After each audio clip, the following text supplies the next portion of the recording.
បងប្អូនទាំងអស់គ្នាសម្រាប់ទូរស័ព្ទមួយដើមនេះក្រុមហ៊ុនបញ្ជាក់ថាវាមានភាពធន់រឹងមាំជាងគេបំផុតប្រចាំឆ្នាំ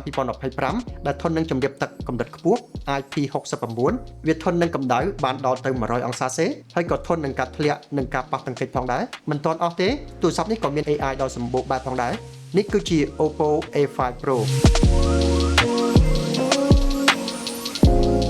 នេះគឺជាទូរស័ព្ទធន់មធ្យមទេតែអ្វីដែលជាភាពធន់របស់វាគឺលើសគេលើសឯងមិនធ្លាប់មានទេគេ design ក្រុងឆ្អឹង board ពីអាលុយមីញ៉ូមដែលវារឹងមាំធន់នឹងការពុតពេនបានយ៉ាងល្អហើយទូរស័ព្ទនេះត្រូវបានគេធ្វើតេស្តតាមស្តង់ដារយោធារបស់អាមេរិកចំនួន14កម្រិតនិយាយពីអាវក្រោះការពារទឹកគឺ IP69 ដែលមិនត្រឹមតែការពារជម្រាបទឹកធម្មតាទេការបាញ់ដោយប្រើកម្លាំងទឹកពីគ្រប់ជ្រុងទាំងអស់គឺទូរស័ព្ទមិនខូចខាតអីទេទូរស័ព្ទវាធន់នឹងការចូលទឹកហើយតែករណីដៃយើងសើមឬក៏នៅក្រោមភ្លៀងយើងនៅតែអាចប៉ះបញ្ជាអេក្រង់បានមិនឆ្លងទេហើយទោះបីជាយើងពាក់ស្រោមដៃក៏យើងនៅតែអាចបញ្ជាអេក្រង់នេះបានដែរមុខងារនេះពិតជាពិសេសមែនទែនសម្រាប់អ្នកជិះម៉ូតូដែលពេលដកទូរស័ព្ទមកចុចគឺយើងមិនចាំបាច់ដកស្រោមដៃចេញទេចំណុចពិសេសមួយទៀតគឺពាក់ព័ន្ធនឹងកម្ដៅស្ទើរមិនគួរឲ្យជឿហើយមិនធ្លាប់មានទេទូរស័ព្ទដែលអាចធន់នឹងកម្ដៅបានដល់ទៅ100អង្សាសេលើកមកវិញជូតឲ្យស្អាតទុកឲ្យត្រជាក់ប្រើបានធម្មតាទៀតមួយទៀតទូរស័ព្ទគេធ្វើឲ្យធន់នឹងមាំតែអត់មានរូបរាងកមិញកមាំងធំអាក្រក់មើលអីទេទូរស័ព្ទមានរូបរាងស្អាតរបស់គេហើយផ្ទៃខាងក្រោយនេះគឺមាន texture បែបដូចជាស្លឹកឈើអញ្ចឹងហើយនៅពេលដាក់ជាមួយ case នេះគឺមើលពីក្រោយទៅស្តៀង iPhone មែនទែននិយាយពី case ថ្លាមួយនេះគឺដាក់ទៅមិនត្រឹមតែស្អាតទេវាថែមទាំងមានផ្ទៃកោងតាមជ្រុងទាំង4នេះដែលជួយកាត់បន្ថយការធ្លាក់បានយ៉ាងប្រសើរចំពោះថាមពលថ្មទូរស័ព្ទនេះមានថ្មទំហំធំដល់ទៅ 5800 mAh ដែលពិតជាធំហើយសម្រាប់ទូរស័ព្ទធន់មធ្យមប្រើ chip ប៉ុណ្ណឹងអេក្រង់ប៉ុណ្ណឹងគឺអាចប្រើបានយូរមែនទែនបើសិនជាប្រើមើលវីដេអូអនឡាញលើអេក្រង់ជាប់រហូតថ្មមកពេញអាចប្រើបានដល់ទៅ17ម៉ោងពិតជាកាន់បានយូរមែនទែនយើងប្រើបានយូរហើយយើងក៏អាចសាកថ្មចូលបានលឿនដែរល្បឿន45វ៉ាត់និយាយពីអេក្រង់មានទំហំដល់ទៅ 6.67 អ៊ីន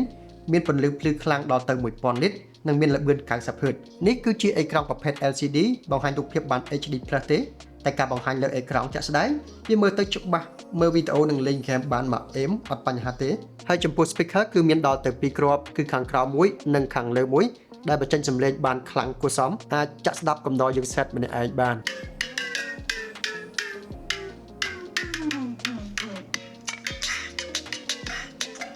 និយាយពីកាមេរ៉ាខាងក្រោយមាន sensor 2គ្រាប់ sensor gold មានទំហំ50 megapixel មាន aperture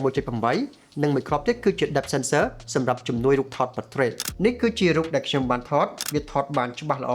មានអីអាចប្រើការបានហើយមុខងារ portrait ក៏ផ្ដល់ effect ព្រាលខាងក្រោយស្អាតផងដែរចំពោះកម្លាំងម៉ាស៊ីនទូរស័ព្ទនេះមកជាមួយនៅ chip Snapdragon 6S 4G Gen 1ដែលជា chip កម្លាំងមធ្យមទេវាអាចដំណើរការកម្មវិធីទូទៅបានប្រសើរចេញចូលពីកម្មវិធីវាឆ្លើយតបបានល្អទេមិនអីទេអ្វីដែលពិសេសនោះគឺទូរស័ព្ទធន់មធ្យមមួយនេះមានមុខងារ AI សម្រាប់កែរូបមកឆ្ងាញ់មាន AI លុបវត្ថុឬក៏មនុស្សចេញពីប្លង់មាន AI សម្រាប់បង្កើនភាពច្បាស់លើរូបភាពមាន AI សម្រាប់លុបចំណាំងផ្លាតលើរូបភាពនិង AI បំបត្តិភាពព្រាលលើរូបភាពឥឡូវខ្ញុំសាកបង្ហាញពីមុខងារ AI ក្នុងការលុបមនុស្សចេញពី frame រូបភាពដូចជារូបភាពមួយនេះអញ្ចឹងរូបថតស្អាតតែថតជាប់មនុស្សច្រើនមើលទៅមិនសូវជាល្អមើលទេខ្ញុំចុច edit បន្តមកទៀតយកពាក្យថា AI editor បន្តមកទៀតយកពាក្យថា AI eraser បន្តមកទៀតយកពាក្យថា remove people បន្តមកទៀត AI នឹងធ្វើការ scan រូបភាពហ្នឹងដើម្បីស្វែងរកមនុស្សដែលមានក្នុងប្លង់ហ្នឹងវារកឃើញហើយនេះ1 2 3 4 5យើងចុច remove all វានឹងលុបមនុស្សចោលទាំងអស់បន្តមកទៀតលទ្ធផលគឺពិតជាភ្ញាក់ផ្អើលមែនទែនវាធ្វើការបានលឿននិងត្រឹមត្រូវវាលុបមនុស្សចេញអស់រលីងហើយជំនួសដោយ background ដ៏ត្រឹមត្រូវដែលយើងមិនអាចមើលដឹងទេនេះគឺជាប្រអប់របស់ Oppo A5 Pro ក្នុងប្រអប់មានកណ្ដាស់ណែនាំមានមជ្ឈលចាក់ស៊ីមួយមាន case មួយ